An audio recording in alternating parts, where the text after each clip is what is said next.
Halo Nana, kembali lagi bersama Ibu. Jadi ini pertemuan kedua kita, yaitu tentang besaran dan satuan. Nah, minggu lalu kita sudah bahas itu ya. Nah, sekarang kita lebih ke bagaimana sih cara menghitung besaran dan satuan itu dan apa saja alat yang digunakan. Oke, setelah kalian tadi pretest, nah kita akan lanjut lebih dalam mengenai perhitungan dan cara alat yang digunakan. Jadi ini masih di bab 1 ya. Nah, tapi lebih ke pengukuran besaran dan satuan dan alat yang digunakan. Oke, bisa kalian lihat dulu yang pertama ini.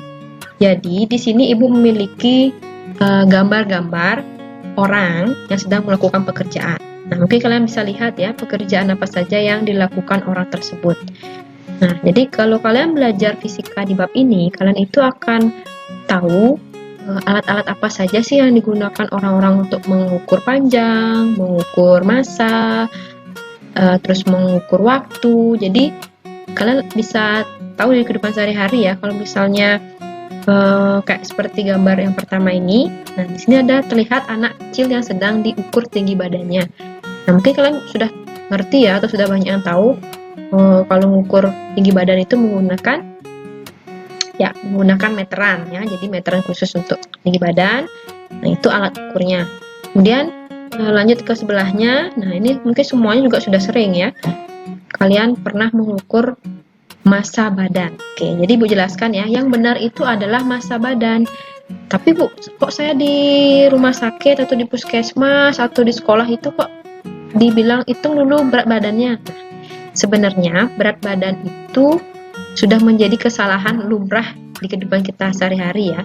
Jadi kalau yang benar itu yang benar kita bisa hitung itu adalah massa badan. Nah, kenapa bukan berat badan? Jadi bedanya berat sama massa, kalau berat itu dia tergantung gaya gravitasi.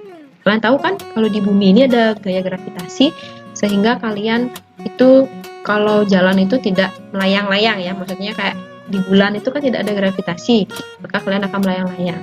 Nah, kalau berat badan itu tergantung gravitasi. Jadi memang kalau di bumi mungkin berat kalian itu 50 kilo gitu misalnya ya. Tapi kalau kalian nanti dibawa ke bulan, berat badan kalian akan berbeda, yaitu bisa 0,1 atau 1 kilo, makanya kalian bisa melayang-layang di angkasa.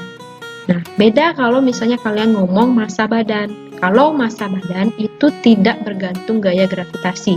Jadi mau kalian di bumi, mau kalian di Mars, mau di bulan, itu tetap kalau dibilang berapa massa badanmu ya tetap 50 kg. Oke, jadi yang benar itu adalah mengukur massa badan. Nah, ini menggunakan alat timbangan ya, timbangan massa badan. Kemudian sebelahnya ini ada bapak-bapak atau kakak-kakak ini ya, sedang mengukur sesuatu ya menggunakan meteran juga. Jadi dia menghitung panjang. Oke, terus yang di atasnya ini, nah mungkin kalian ada waktu SMP pernah lihat atau mungkin ada punya di rumah atau mungkin sama sekali nggak pernah lihat ya. Ini namanya micrometer scope. Oke, jadi micrometer scope ini juga sebagai alat untuk menghitung panjang benda atau diameter benda juga bisa. Oke, nanti kita akan satu-satu bahas cara-cara alatnya ini kita gunakan ya. Oke, yang pertama kita tentang pengukuran. Nah, pernahkah kalian mengukur? Pasti semua sudah pernah ya mengukur massa badan tadi, mengukur tinggi badan, atau kalian mengukur waktu, pasti sudah pernah. Terus apa yang kalian ukur? Nah, kayak tadi ya, mungkin saya kemarin mengukur tinggi badan Bu, saya kemarin mengukur massa badan, saya mengukur kedalaman sumur, nah gitu. Jadi macam-macam. Kalian pasti sudah pernah mengukur. Nah, kemudian apa sih pengertian pengukuran? Nah, jadi pengertiannya di sini adalah pengukuran membandingkan suatu besaran dengan besaran lain yang telah ditetapkan sebagai standar, disebut dengan pengukuran. Oke, jadi kalian pengukuran itu adalah sebenarnya cuma membandingkan suatu besaran atau benda yang ingin kalian ukur itu dibandingkan dengan besaran yang sudah ditetapkan. Nah, misalnya kayak tadi kalau misalnya mengukur panjang, ya alat yang ditetapkan pakai penggaris. Mungkin kalian kalau mengukur panjang kalian pakai timbangan kan aneh ya, nggak bisa ya dihitung. Jadi itu adalah pengertian dari pengukuran. Jadi membandingkan suatu besaran dengan besaran yang lain yang sudah ditetapkan sebagai standar. Seperti ini kalau mengukur massa badan pakai timbangan, tinggi badan meteran, stopwatch sebagai waktu. Nah ini lebih canggih nih ya, ini sama seperti mikrometerskop tapi sudah digital. Oke, jadi macam-macam. Nah kemudian yang kedua, kalau kalian mengukur pasti ada alat ukurnya ya. Apa itu alat ukur? Nah jadi alat ukur itu adalah alat yang digunakan untuk mengukur. Nah misalnya yang pertama itu ada mistar. Mistar ini sudah dari SD kayak sudah tahu kalian ya, atau penggaris.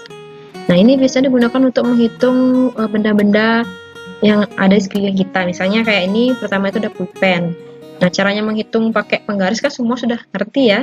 Jadi bendanya itu dihitung dari 0 dulu, nah 0 cm atau milimeter tergantung penggarisnya, sampai ujung akhirnya berapa nih. Nah, kalau kalian lihat di sini ujungnya itu di 8,5 ya. Jadi kalian berarti panjang pulpen ini adalah 8,5 cm. Gitu. Nah, kemudian alat ukur yang kedua untuk mengukur panjang juga ada yang namanya jangka sorong. Ini mungkin kalian juga pernah lihat waktu SMP atau mungkin kalian juga punya ya. Nah, jadi jangka sorong itu juga sebagai mengukur panjang benda tapi yang lebih teliti ya. Biasanya ini benda-benda yang tidak terlalu panjang. Nah, itu bisa menggunakan jangka sorong. Nah, kalau misalnya kalau ibu baca di buku di sini ya. Jadi jangka sorong itu bisa digunakan untuk mengukur diameter suatu pipa atau paralon. Oke, jadi selain menghitung panjang seperti panjang penggaris ini, kalau kalian ingin menghitung diameter pipa, itu bisa juga menggunakan jangka sorong. Nah, alat ukur ini biasanya digunakan para mekanik dan teknisi. Oke, mungkin kalian pernah lihat tukang-tukang itu ngitung pipa ya, jadi nggak pakai meteran, dia pasti bawa namanya jangka sorong. Nah, di dalam jangka sorong ini ada bagian-bagiannya yang bentuknya kayak gigi ke atas ini disebut dengan rahang. Ya, rahangnya ada dua, pengatur garis tengah dalam sama pengatur garis tengah luar. Kemudian di sini ada skala nonius. Nah, kita singkat sebagai SN.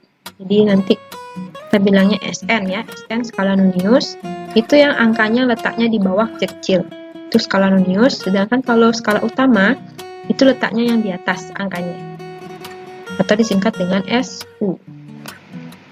Oke, nanti kita akan belajar baca gini ya, cara membaca menggunakan jangka sorong.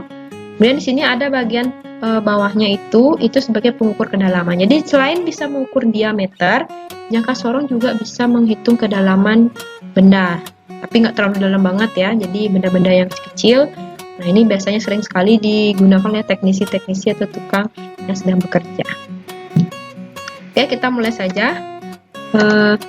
Bagaimana sih cara mengukur benda dengan jangka sorong ini?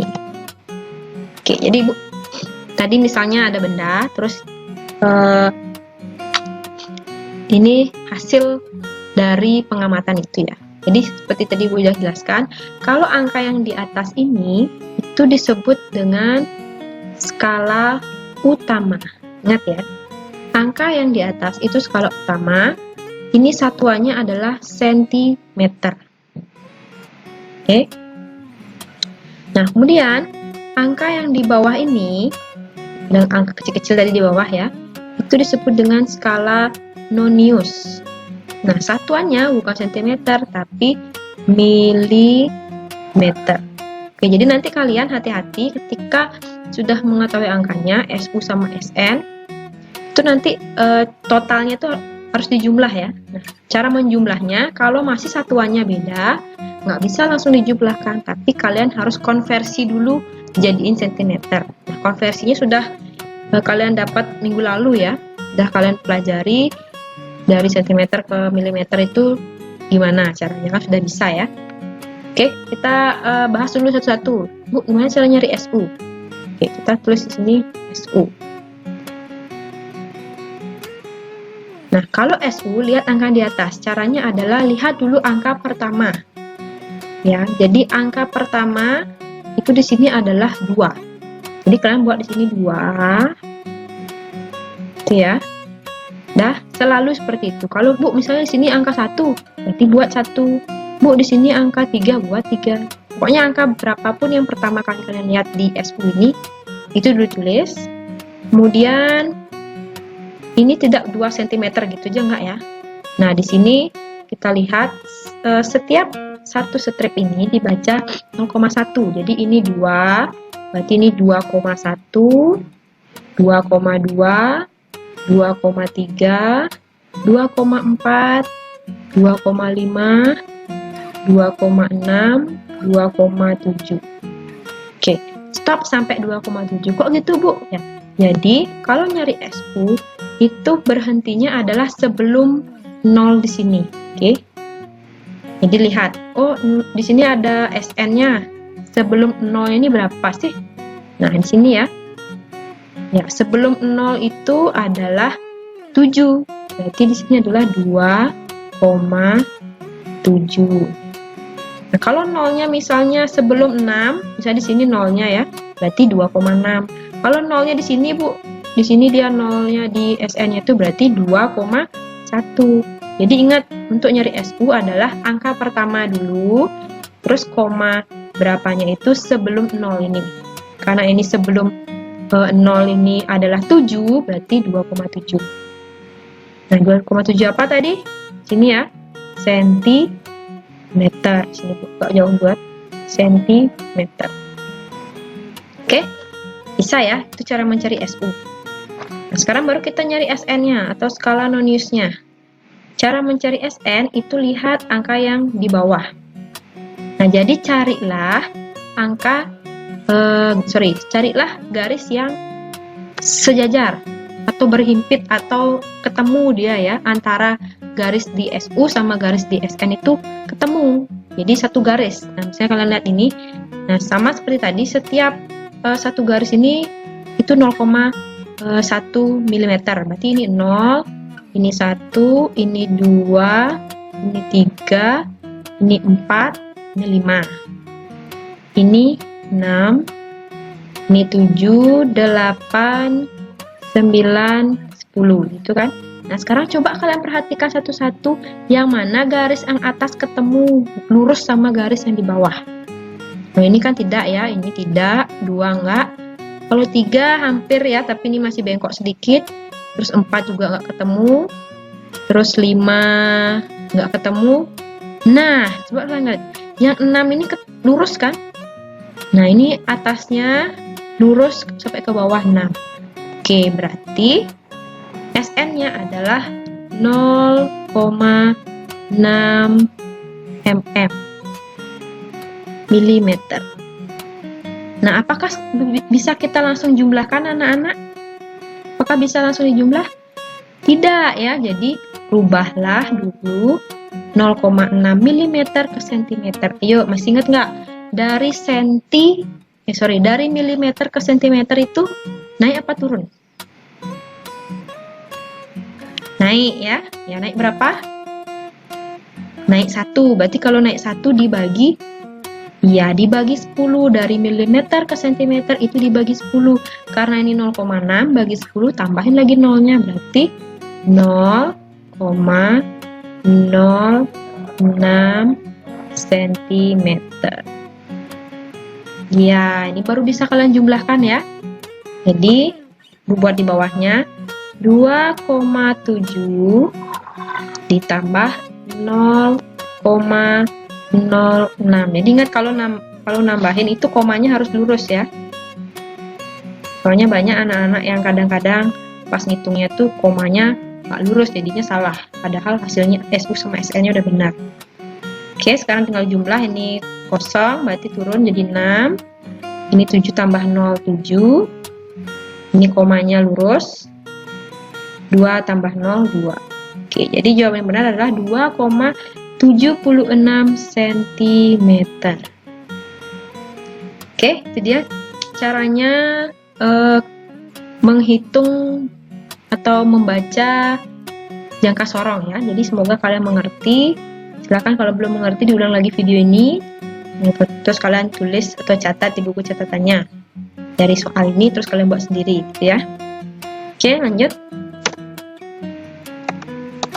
Ya, alat yang ketiga itu sama juga seperti jangka sorong, itu menghitung panjang benda ya. Nah, yang ketiga itu namanya micrometer screw.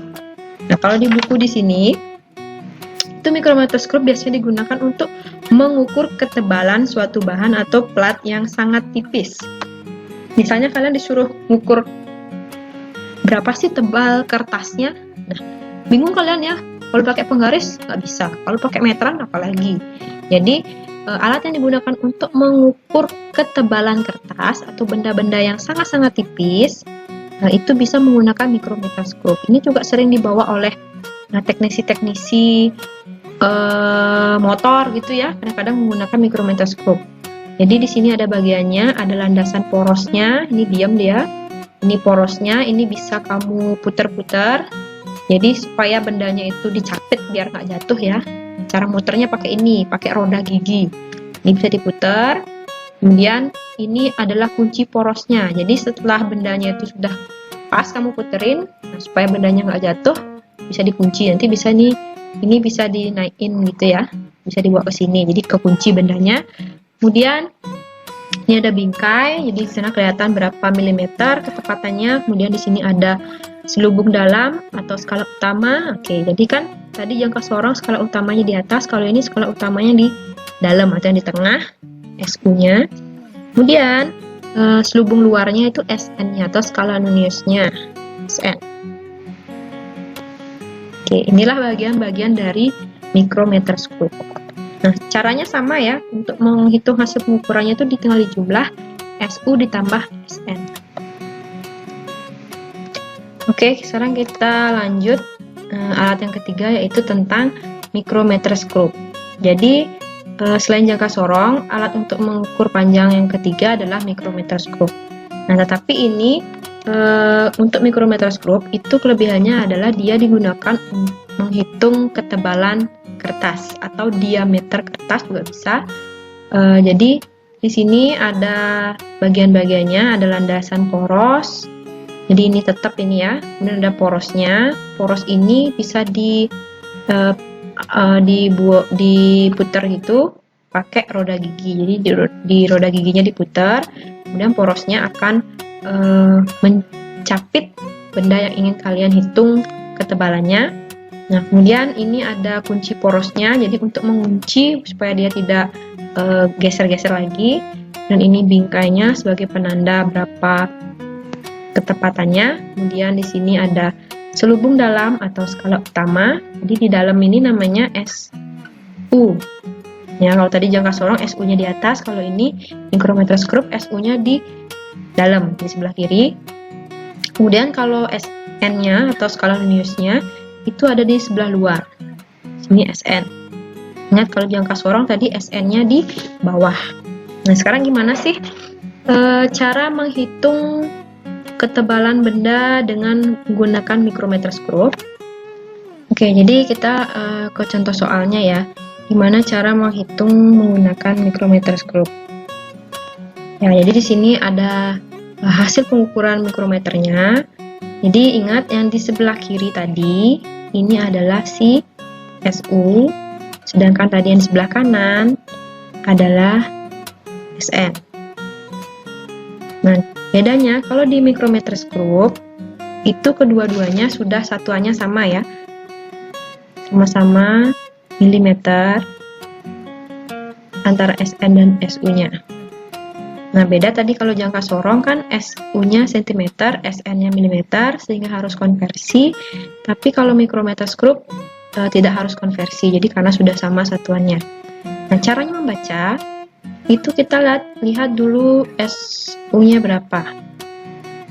Lihat, kalau tadi di micrometer screw itu angka pertama yang dilihat muncul gitu ya. Tapi kalau micrometer screw adalah angka terakhir yang muncul. Kalau kayak gini ya, ini angka berapa yang muncul terakhir? Angka 4. Oke, jadi langsung saja berarti SU-nya adalah 4, satuannya milimeter. Sudah. Jadi ingat, kalau micrometers group adalah angka terakhir yang kalian lihat. Kemudian untuk SN, mirip dengan jangka sorong, itu cari yang berhimpit alias garisnya ketemu antara SU sama SN.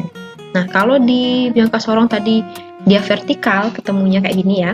Nah, kalau di micrometers group itu ketemunya horizontal. Jadi mendatar, ini SU, ini SN-nya ketemu. Nah, kalau kalian lihat di sini angkanya dari bawah ke atas itu makin naik. Naiknya ini 55 ya. Ini berarti 25, 26, 27, 28, 29, 30. Bisa juga ngitungnya dari atas. Berarti kalau kalian ngitungnya dari atas, makin ke bawah ya dia turun. Jadi 35, 34, 33, 32, 31, 30. Ini sudah sangat terlihat, sangat jelas ya. Jadi garis berhimpitnya itu di angka 30. Oke, jadi SN-nya 30. Tapi jangan dibuat SN sama dengan 30 mm, tidak. Karena di sini ketepatannya 0,01. Jadi untuk SN itu langsung diisi 0 di depannya. Jadi karena di sini 30, berarti 0,30 itu ya. 0,30 mm.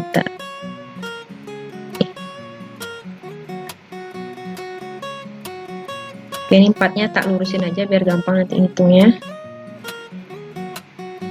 Sini 4, 0,30 mm. Oke, kalau di sini kalian misalnya, Bu, kalau di sini saya dapatnya 25, berarti 0,25. Kalau di sini saya dapatnya 15, berarti 0,15. Ingat, isi 0 komanya. Oke, kalau di SN. Terus kita jumlahkan. Ya, berarti sama-sama milimeter. Ini turun 0. Ini nggak ada, berarti turun 3. Ini 4 tambah 0, 4. Koma. Oke, jadi besaran atau ketebalan dari benda ini setelah diukur dengan micrometers group adalah 4,30 mm. Nah, semoga kalian mengerti caranya menghitung. Jika tidak, nanti kita akan diskusi. Dan silakan diulang lagi videonya kalau kalian masih belum mengerti. Oke, kita lanjut ke alat pengukuran yang keempat, itu ada stopwatch. Ya, jadi kalian sudah sering melihat atau mungkin punya di rumah ya. Stopwatch itu adalah untuk menghitung atau mengukur kecepatan atau waktu. Pokoknya berhubungan dengan waktu ya, itu pasti menggunakan stopwatch. Yang kalian lihat, ingat 1 menit itu 60 detik, kemudian 1 jam itu 60 menit, berarti kalau 1 jam 3600 detik. Itu dia. Nah, kemudian alat ukur selanjutnya adalah neraca. Nah, mungkin kalian pernah lihat ini di pasar gitu ya, misalnya ibu kalian atau siapa gitu, kalian ajak ke pasar, terus bisanya beli beras atau beli cabai, beli bawang gitu ya, bisa pakai neraca. Ini neraca pasar, sudah ada timbangannya ya, dan ini sebagai pengukurnya, misalnya beli setengah ons, berarti nanti dagangnya naruh di sini bebannya yang setengah ons, supaya nanti ketika dimasukkan bendanya, atau saya kalian beli bawang, jadi biar setara dia, baru itu beratnya gitu ya. Nah, ini kalau ini neraca untuk obat, jadi kalau di farmasi ini sudah ada di labnya ya, bisa kalian nanti tengok. Ini untuk mengukur benda-benda yang kecil-kecil, jadi paling sampai miligram gitu ya, paling berat 1000 gram. Jadi biasanya ini untuk meracik obat pakai neraca ini, neraca lengan ya istilahnya. Lanjut ya, jadi setelah kalian tahu alat-alat ukur, nah kalian juga harus tahu angka penting. Nah, apa itu angka penting? Jadi bisa kalian catat ya, silahkan kalian catat, ibu akan bacakan. Angka penting, nah hasil pengukuran akan menunjukkan suatu angka. Jadi pasti ya, kalau kalian ngitung itu, misalnya ngitung panjang, itu pasti nanti ujung-ujungnya ketemu angka. Misalnya, oh panjang bukunya 5 cm. Nah, 5 itu kan angka ya. Nah, hasil pengukuran akan menunjukkan suatu angka. Angka yang diperoleh dari hasil pengukuran disebut angka penting. Sudah? Itu catatannya ya. Angka penting adalah angka yang diperoleh dari hasil pengukuran. Nah, jadi untuk menghitung angka penting itu ada aturan-aturannya. Ini bisa kalian catat juga. Aturan yang pertama adalah semua angka bukan 0 merupakan angka penting. Jadi contohnya di sini, ibu membeli bawang sebanyak 548 gram. Nah, berarti angka pentingnya berapa? Nih, syarat pertama atau ciri pertama angka penting, semua angka bukan 0 itu angka penting. Berarti ada nolnya nggak di sini? Nah, ada ya. Kalau tidak ada 0 berarti semua dihitung angka penting. Berarti 5, 4, 8 memiliki 3 angka penting. Jadi semua dihitung. Itu syarat ciri-ciri yang pertama. Ketentuan yang pertama ya. Ketentuan yang kedua, angka 0 yang terletak di antara dua angka bukan 0 termasuk angka penting. Contoh 2,022 memiliki 4 angka penting. Oke, jadi kalau misalnya dia ada angka 0 tapi angka 0-nya itu diapit sama angka yang bukan 0, jadi dia ada di tengah-tengah 0-nya ya. Itu dihitung menjadi angka penting. Berarti 2,022 ini angka penting. Nah, 0 ini juga angka penting karena dia dihimpit sama angka 2. Ya. Berarti memiliki 4 angka penting. Lanjut, ketentuan yang ketiga. Angka 0 yang terletak di sebelah kanan, tanda koma, dan angka bukan 0 termasuk angka penting. Contoh, 2,0560. Sekon memiliki 5 angka penting. Oke, jadi kalau angka 0-nya ada di kanan tanda koma, dan angka bukan 0-nya termasuk angka bukan 0 termasuk angka penting. Jadi maksudnya adalah angka 0-nya ini itu ada di sebelah kanannya koma. Ini kan ada koma ya. Berarti 0-nya juga dihitung. Berarti dia juga angka penting. Jangan kalian tinggalkan angka penting ini. Nah, jadi tujuannya angka penting ini apa sih, Bu? Nah, jadi supaya kalian ketika menghitung itu hasilnya tepat ya. Kadang-kadang kan ada siswa yang menghitung caranya sudah benar, hasil akhirnya salah. Pantasnya 0-nya dibuat, ini 0-nya nggak dibuat, jadinya salah hitungannya. Jadi kalian harus tahu angka penting. Nah, jadi ketentuan yang ketiga, kalau 0-nya itu ada di kanan koma, itu berarti dihitung angka penting. Berarti ini semua dihitung ya. 1, 2, 3, 4, 5. Itu ketentuan yang ketiga. Nah, ketentuan yang keempat, angka 0 yang terletak di sebelah kiri angka bukan 0, baik yang terletak di sebelah kiri maupun di sebelah kanan koma desimal, bukan angka penting. Contoh 0,63 memiliki 2 angka penting dan 0,008 memiliki 1 angka penting. Ya, jadi kalau misalnya 0-nya itu ada di depan koma, berarti itu nggak dihitung ya, berarti ini tidak angka penting. Berarti cukup 6 sama 3-nya aja. 2 angka penting. Nah, ini juga ada 0, koma. Nah, tadi kan Bu, kalau misalnya 0-nya itu di sebelah kanan koma, berarti kan dihitung. Enggak, ini dihitung Bu, 1, 2, ini nggak dihitung angka penting Bu. Tidak, karena yang paling depan ini 0 ya, kecuali ini Ibu rubah jadi angka 1, 1,008, baru semua angka penting. Tapi karena di sini paling depan itu sudah 0, berarti setelah koma pun dia tidak dihitung. Berarti ini bukan angka penting, bukan. Berarti hanya 1 angka penting saja. Nah, hal ini lebih mudah terlihat jika ditulis. Ya, ini kan sudah pernah Ibu ajarkan minggu lalu ya. Kalau misalnya dia 0,63, buat dulu angka pentingnya. Makanya Ibu bilang buat angka selain 0, berarti 63 kali 10 ini wajib. Nah, karena di sini ada 0 di depan koma, maka dia min berapa? Min 2. Nah, ini juga buat angka selain 0, berarti 8 kali 10-nya wajib karena ini ada 0 di depan koma, berarti pangkat min berapa? Min 3. Kemudian yang kelima, ketentuannya angka yang digaris bawahi termasuk angka penting, tetapi angka setelah angka yang diragukan bukan angka penting. Ini ya, kalau misalnya ada garis bawah gini, ya, berarti itu adalah angka penting. Berarti itu di kalian tulis angka pentingnya.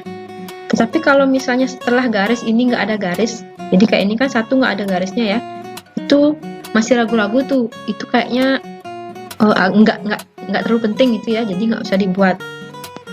Nah, berarti cukup yang di depannya sama pas yang digaris bawahi, berarti 3, 5, 4 memiliki 3 angka penting. Bu, kalau misalnya satunya isi garis lagi, berarti angka penting Bu ya? Iya, berarti kalau misalnya ada di garis lagi angka yang di bawahnya ini, berarti dia punya 4 angka penting. Tapi karena ini satunya tidak ada garisnya, berarti dia tidak dihitung, jadinya cuma 3, 5, 4. Itu saja angka pentingnya.